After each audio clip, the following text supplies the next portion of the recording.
Good afternoon. Welcome to Jim Munley's World of Weather. Clicked on to long range weather forecast discussion, and we'll talk about Dorian.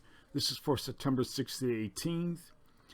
And as of now, we're expecting Dorian may cause some impacts to coastal New England late this week. All right, currently, Hurricane Dorian, this is the latest satellite imagery visible. You can see the eyes starting to come a little more clearer, and it might even intensify again as it heads into the warm waters here off the Carolina and Florida coast. And you can see by these bright bands here, this is the area of deep convection of thunderstorms. And you can see as the sun shines down here, this is what they call the stadium effect. You're looking down into the storm, and it still has a very impressive look on to this system. Good outflow to the north and south. And we'll take a look at the radar imagery. Here's a radar from Melbourne, and it is showing this is the eye right here. And again, this correlates with the satellite picture. The darker oranges and reds are the deeper thunderstorms and heavy rainfall. So as of now, this is the current position of Dorian. It is at, oh, that's Fernando. I gotta clear some of this stuff out. Just give me a second. Okay, this is the current position on Dorian. If I zoom in, we have hurricane watches and warnings all the way up to the Carolina coast, to Virginia.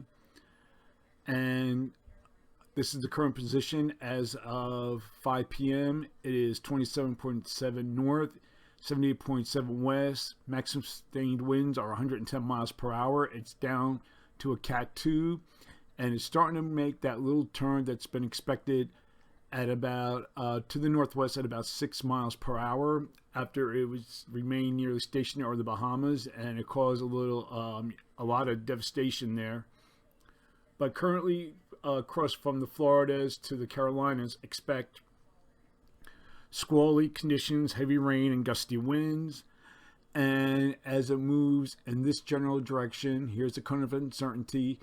But as everybody, I think you heard before, don't pay attention to this line here. Don't give that much thought, because this is the cone of uncertainty. It can go anywhere in this cone. It can even go outside of this cone here, or to the left here outside the cone, but this is where it can go anywhere in this direction.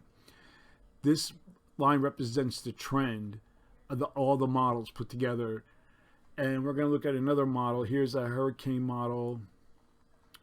Let me see. Okay, this is what they call this is a hurricane model. This is called the how do I say it? Well, it's a hurricane model. I don't want to say the name because I might get it wrong. But this shows the winds. These are the tropical storm force winds, and you get closer here, the hurricane force winds. You can see the circulation coming in here. And as you watch, as I put this into motion, I go through the hours.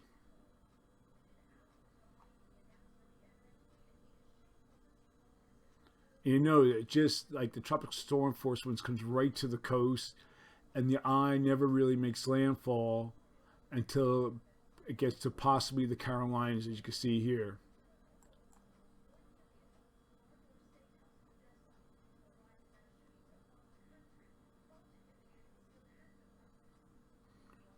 And then it starts the weekend as it comes in, and then it comes to the Carolinas. Now, we can even have some effects here across the northern mid-Atlantic. I can show you that. Also with gusty winds and heavy rainfall. See, it just remains. This is one of the models. The other model, the HMON, that won't load. So I had to go with this one. But you can see this is the path as it goes all the way up along the coast. and then eventually goes out to sea and weakens as it gets over the colder waters. Now, one thing that's going to help this storm move out, it would be this trough here in the eastern U.S. This here is a ridge. This is the trough. Here's Hurricane Dorian, and that'll lift it out. Now we'll go look at the other model. This is the GFS, better known as the American model. You see, there's Dorian. And this correlates with the other model, the other model I just show you. So I'm only focused on the southeast coast. And then we have the European model.